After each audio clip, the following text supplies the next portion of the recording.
Hi everyone, स्वागत करता हूं मैं आप सभी को फिर से आपका अपने ही YouTube channel Struggle Arts Classes पर। मेरे प्यारे छात्र एवं छात्राओं, आज हम लोग इस वीडियो में बेसिक कॉन्सेप्ट को समझने वाले कुछ बेसिक ऐसी संख्याएं होती है जिनका ज़रूरत न जाने बड़े बड़े कौन कौन से कंपटीशन के एग्जाम में ज़रूरत पड़ ही जाता है। जैसे कि उन कुछ संख्याओं में है पूर्ण संख्या, प्राकृत संख्या या सम संख्या, विषम संख्या, भाज्य संख्या, अभाज्य संख्या, यानी इस तरह से ETC बहुत सारे संख्या होते हैं जिनका ज़रूरत लगभग हर एक जगह पर पड़ ही जाता है। अगर आप 6 से आगे कोई भी क्लास में किसी भी कंपटीशन की तैयारी कर रहे हैं उसमें भी आपको इस सब संख्या की ज़रूरत पड़ ही जाएगा।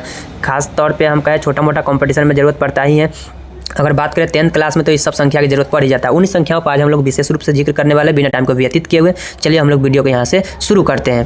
देखिए, सबसे पहला जो एक संख्या होता है वो होता है प्राकृत संख्या। प्राकृत संख्या ये होता है, ये प्राकृत संख्या, ठीक। और प्राकृत संख्या कहते हैं किसे?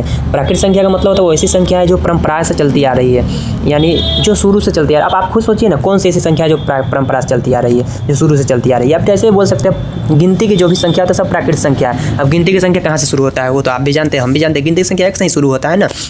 तो 1 से लेकर के अनंत तक जितनी भी संख्याएं होती है, संख्या का कोई अंत है नहीं, वो सभी के सभी प्राकृत संख्या कहलाता है, ठीक।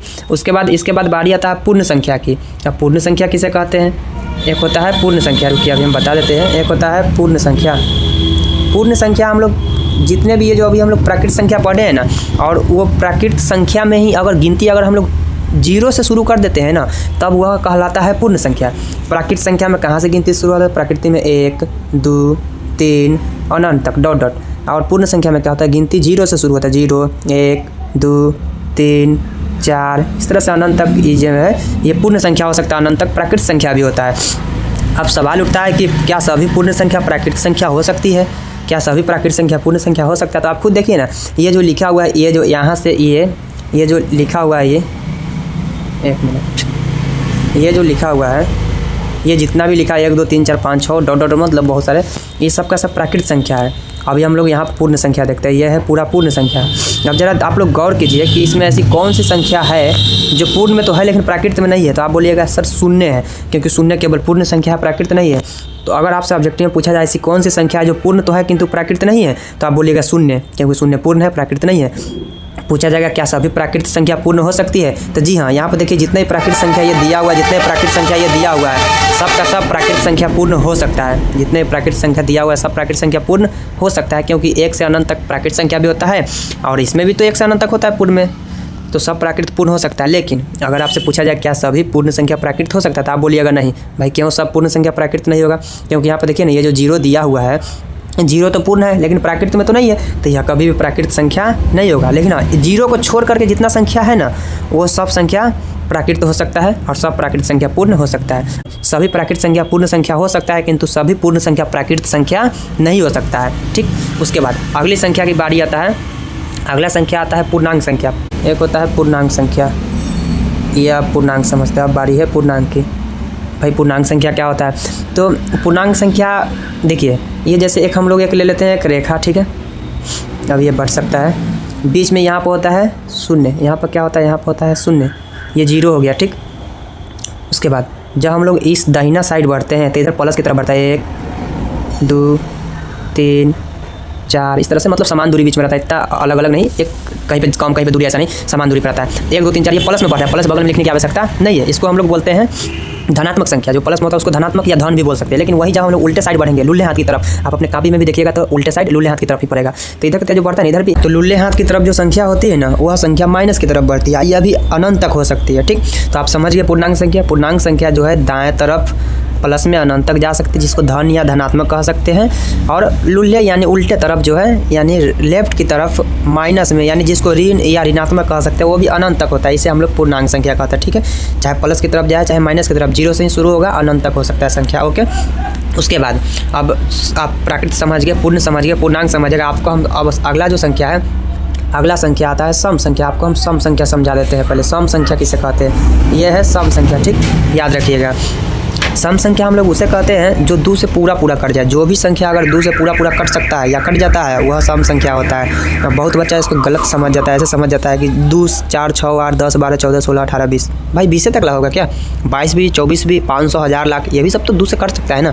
तो जो भी संख्या 2 से पूरा कट जाए वह सम संख्या होता है। और सम के बाद अगली संख्या की बारी आता है। अगला होता है विषम संख्या। है वैसी संख्या जो 2 से पूरा पूरा न कटे, अर्थात आप बोल सकते हैं कि सम संख्या को छोड़ करके जितना सम संख्या होता है उसको छोड़ करके जितना बच जाता है सब विषम संख्या होता है। ठीक, सम को छोड़ करके जितना बचेगा सब कौन सा संख्या कहलाएगा, तो सब विषम संख्या कहलाएगा। इतना आप ध्यान रखिएगा, ठीक है ना। आप हमें उम्मीद है कि आप सम विषम समझ गए होइएगा। सम सबसे छोटी संख्या है कौन है, तो सबसे छोटी सम संख्या जो है वह 2 है। उसके बाद 4, 6, 8 अनंत तक हो सकता है। सबसे छोटी विषम संख्या तो 1 हो सकता है। 1 के बाद 2 तो लेना नहीं क्योंकि वो तो सम में चल गया। उसके बाद 3 हो जाएगा। 4 तो लेना नहीं क्योंकि वो सम में चल गया। फिर 5 हो जाएगा। इस तरह से एक बीच का ठीक, सम विषम समझ गए। अब अगली संख्या पूर्ण हो गया, पूर्णांक हो गया, प्राकृत हो गया, सम हो गया, विषम हो गया। अब अगली संख्या के बारी आता है भाज्य संख्या और अभाज्य संख्या। तो भाई ये एक होता है अभाज्य संख्या होता है एक, ये है अभाज्य संख्या, और एक होता है भाज्य संख्या।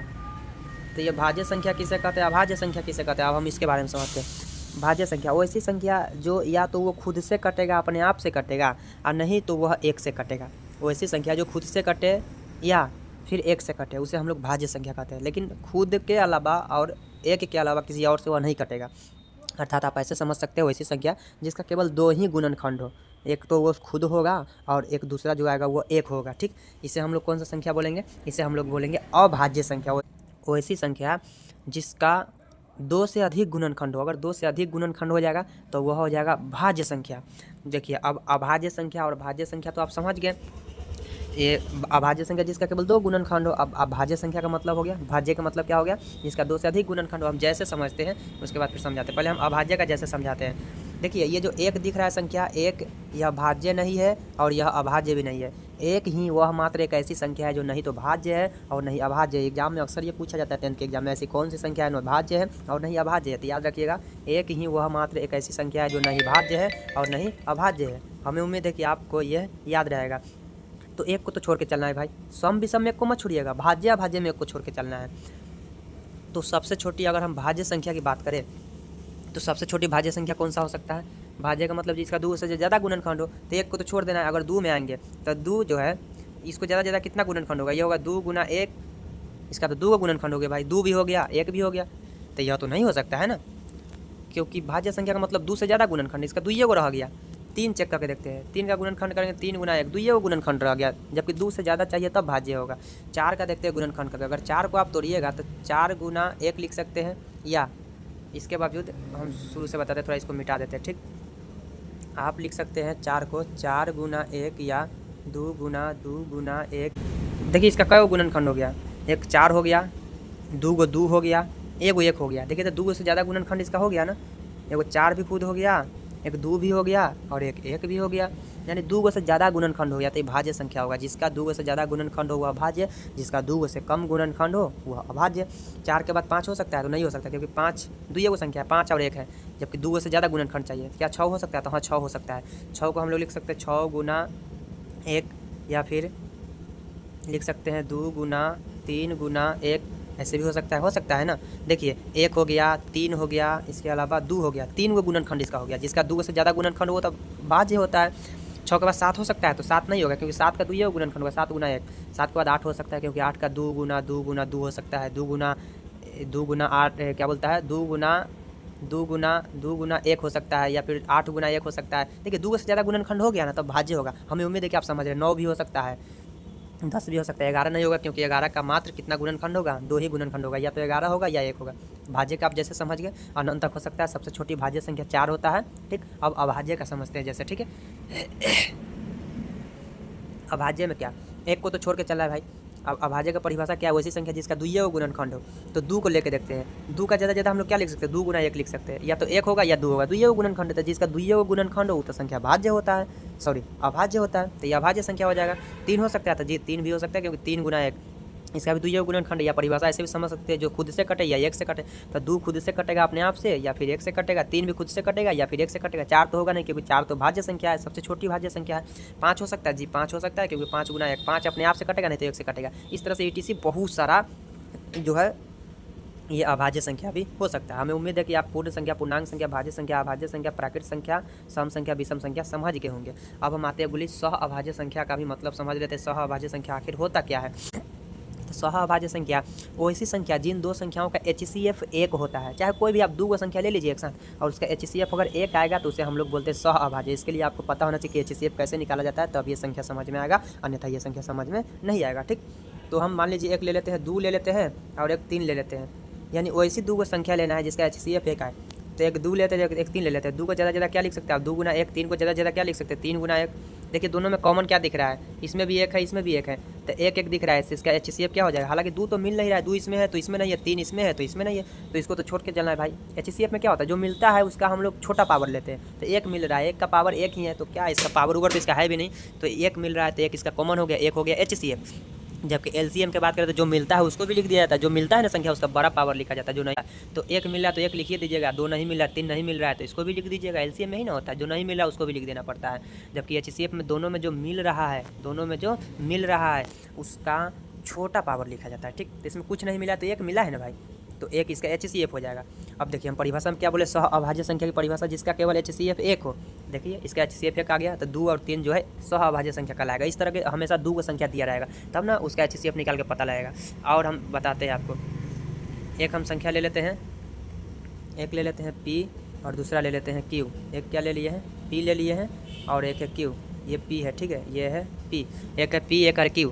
अगर हम पूछेंगे क्या यह सहअभाज्य संख्या हो सकता है, क्या यह हो सकता है, तो आप बोलिएगा बिल्कुल हो सकता है, क्योंकि इसका HCF तो 1 क्या आएगा। P को ज़्यादा आप क्या लिख सकते हैं, P गुना 1 लिख सकते हैं, Q को ज़्यादा Q गुना 1 लिख सकते हैं। दोनों में कॉमन क्या है, 1 है, तो 1 इसका HCF हो जाएगा। इसको आप ऐसे भी बोल सकते हैं कि यह दोनों अभाज्य संख्या है। और आपसे एग्जाम में ऐसे पूछा जा सकता है कि P और Q दो अभाज्य संख्या है तो इसका HCF क्या होगा, आप बोलिएगा कि 1 होगा, क्योंकि दोनों में कॉमन कुछ नहीं तो 1 है, और 1 क्या हो जाएगा, इसका 1 हो जाएगा इसका HCF। ठीक, जबकि LCM की बात करेगा तो P गुना Q दोनों हो जाएगा, P गुना Q मिलकर LCM बनेगा, जबकि HCF दोनों में कॉमन 1 दिखा तो 1 होगा।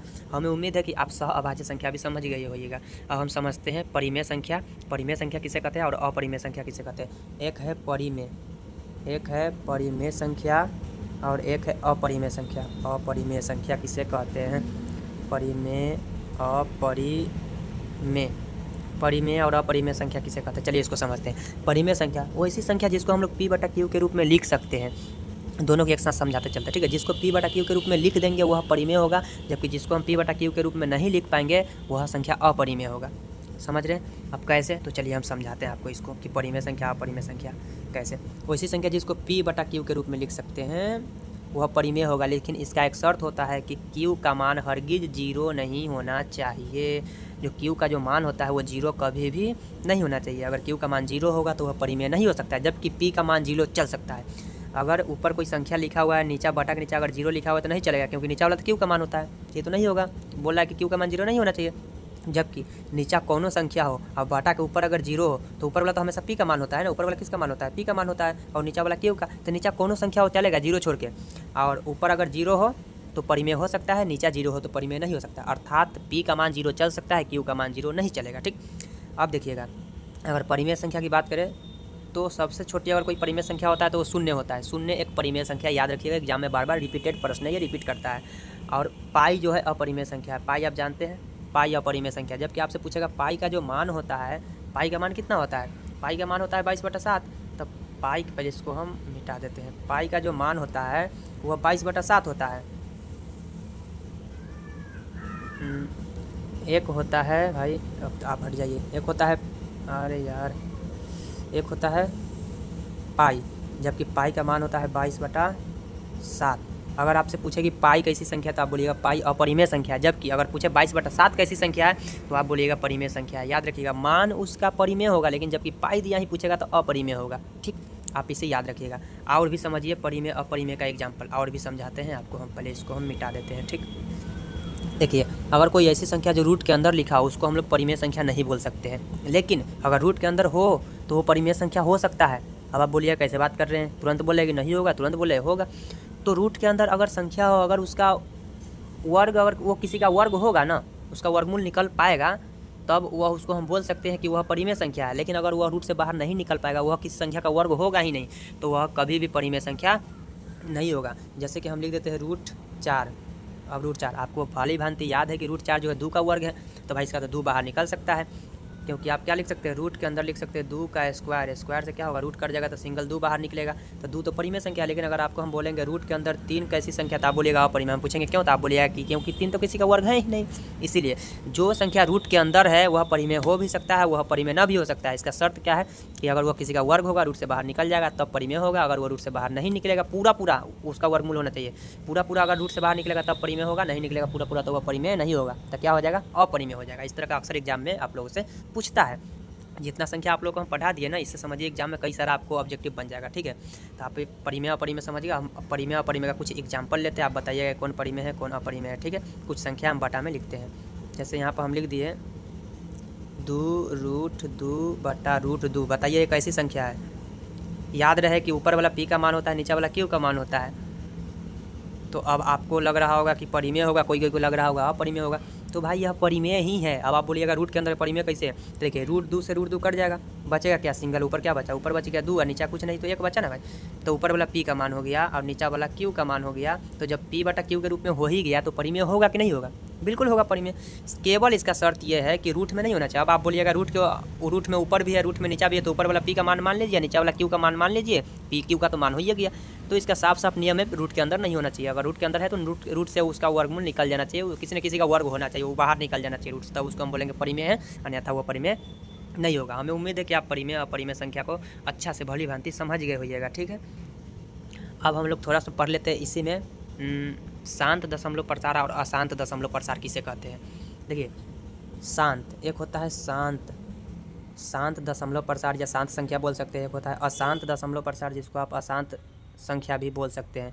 तो शांत किसको कहते हैं, अशांत किसको कहते हैं, वो ऐसी संख्या जिसमें हम लोग उससे पहले आप लोग समझिए अंश बटा हर। जो ऊपर होता है ऊपर को हम लोग बोलते हैं अंश है, और नीचा जो होता है नीचा को हम लोग बोलते हैं हर।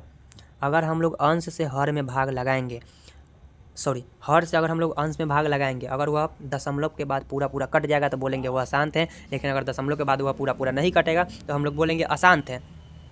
जैसे कि हम एक एग्जाम्पल लेते हैं, एग्जाम्पल में ले लिए 2/2 ले लेते हैं 5, यानी नीचा वाला को हम लोग क्या बोलेंगे, नीचा वाला को हर बोलेंगे, आप समझ रहे हैं, ऊपर वाला को अंश बोलेंगे, आप समझ रहे हैं। अंश कितना है 2 और हर कितना है 5, हमेशा हर से अंश में भाग लगाया जाता है। तो 2/5, चलिए हम लोग भाग लगाते हैं। संख्या क्या है 2/5, यानी 5 से 2 में भाग लगाना है। 5 से नहीं लगता तो हम लोग दशमलव देते हैं, दशमलव से पहले 0 दे देते हैं, शोभा बढ़ने के लिए दशमलव लगाएंगे तो यहाँ 0 पड़ेगा। 5 चौका 20, 4 मरतबा हो जाएगा 20, कट गया ना दशमलव के बाद पूरा।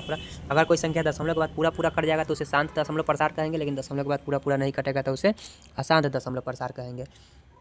कोई भी संख्या हमेशा हर से ही भाग लगाएंगे, कट गया तो शांत, नहीं कटा तो अशांत। भाई अब एग्जाम में क्या पूछेगा ऑब्जेक्टिव में, तो क्या उसको हम भाग लगा के चेक करेंगे, तो छोटी संख्या था तो कट गया, कहीं बड़ी संख्या रहेगा तो उसको कैसे चेक करेंगे। तो अगर बड़ी संख्या हो तो उसको हम लोग एक नियम बताते हैं, उस नियम से उसको हम लोग पकड़ सकते हैं कि उसका दशमलव प्रसार शांत होगा कि उसका दशमलव प्रसार अशांत होगा। ऊपर वाला होता है अंश, ठीक, ये आपको पता है। नीचा वाला होता है हर। अगर हर के अभाज्य गुणनखंड में केवल 2 आए तो बोलेंगे उसका दशमलव प्रसार शांत है। हाँ, भले ही अंश में कुछ भी हो, कोई भी संख्या हो, लेकिन नीचा हर में अगर 2 हो तो बोलेंगे शांत है, उसका दशमलव प्रसार। भाग उग नहीं लगाएंगे, चारों ऑप्शन में देख लेंगे कि कौन सा ऑप्शन सही है, ठीक। उसके बाद कहीं 5 हो सिर्फ, तब भी बोलेंगे उसका दशमलव प्रसार शांत होगा। अंश में कुछ भी हो सकता है, हर में 2 हो तो बोलेंगे उसका दशमलव प्रसार शांत है। हर में अगर 5 हो तो बोलेंगे शांत है। हो सकता है केवल 2 ही आए गुणनखंड करने के बाद, या हो सकता है केवल 5 ही आए गुणनखंड करने के बाद, तो बोलेंगे उसका दशमलव प्रसार कैसा है, शांत है। या हो सकता है कि गुणनखंड करने के बाद 2 भी आ जाए और 5 भी आ जाए, दोनों मिक्स करके आ जाए, तैयो बोलेंगे शांत है। सिंगल 2 रहे चाहे सिंगल 5 रहे, चाहे दोनों मिक्स करके रहे, उससे हमको मतलब नहीं है। हर स्थिति में हम बोलेंगे वह क्या है, शांत है। लेकिन स्थिति क्या है कि 2 और 5 ही रहना चाहिए हर में। अगर 2 और 5 के अलावा दूसरा कोई भी संख्या अगर दिया हुआ, मतलब तोड़ने के बाद कोई भी संख्या अगर आ जाता है 2, 5 के अलावा, तो बिना भाग लगले हम बोलेंगे वह अशांत है। क्योंकि काटते आप रह जाएंगे ज़िंदगी भर, कभी भी वह नहीं कटेगा। केवल 2 और केवल अगर 5 दिया हुआ है तो बोलेंगे वह शांत है। लेकिन इसके बावजूद अगर कोई भी संख्या अगर दिया हुआ है तो बोलेंगे कि वह अशांत है। यानी गुणनखंड करने के बाद देखेंगे, अभाज्य गुणनखंड कर लेंगे तब देखेंगे कि उसमें केवल 2, 5 तो आ रहा है, या फिर 2 आ रहा है या 5 आ रहा है, तो बोलेंगे शांत है, ना तो बोलेंगे अशांत है। भाई बात खत्म है। तो हमें उम्मीद है कि आप शांत और अशांत समझ गए होइएगा। तो इसको हम क्या करते हैं, इसमें हम ज़्यादा टॉपिक नहीं बताते, इसको इतना ही पेंट करते हैं। फिर अगले दिन नेक्स्ट कोई टॉपिक लेकर के आएंगे जो आपके बेसिक कॉन्सेप्ट को क्लियर करेगा। बेसिक कॉन्सेप्ट को आप समझ पाइएगा उसको अच्छा तरह से, और आप मैथ को अच्छा तरह से बना पाइएगा। इसको हम क्या करते हैं, इस वीडियो पे इतना ही पे एंड करते हैं। कोई वो न्यू वीडियो लेकर के आते हैं। और अब हम मेरा कोशिश रहेगा कि बेसिक कॉन्सेप्ट के साथ साथ कुछ ऐसे प्रश्न लेकर के आए जो आपके बिहार बोर्ड एग्जाम 2025 में जो होने वाला है 17 फरवरी से, उसमें वह प्रश्न निश्चित रूप से टकराए। कोशिश करेंगे हम मैथ का ज़्यादा प्रश्न लेके आने का। इसमें हम लोग और भी टीचर साथ में सब लोग वीडियो बनाएंगे इंपॉर्टेंट प्रश्न को लेकर के। बहुत जल्दी आ रहे हैं इसी चैनल पर, पर डे एक वीडियो आएगा, एक से ज़्यादा भी आ सकता है, लेकिन ऐसी कोई दिन नहीं होगा जिस दिन वीडियो स्किप होगा। पर डे आएगा एक वीडियो, स्किप किसी दिन भी नहीं होगा। हो सकता है एक से ज़्यादा भी कहीं अपलोड कर दें। तो बस आज के लिए इतना ही, फिर मिलते हैं किसी नेक्स्ट वीडियो के साथ। जब तक के लिए बाय बाय मेरे प्यारे छात्र एवं छात्राओं, और जय हिंद, जय भारत, वंदे मातरम।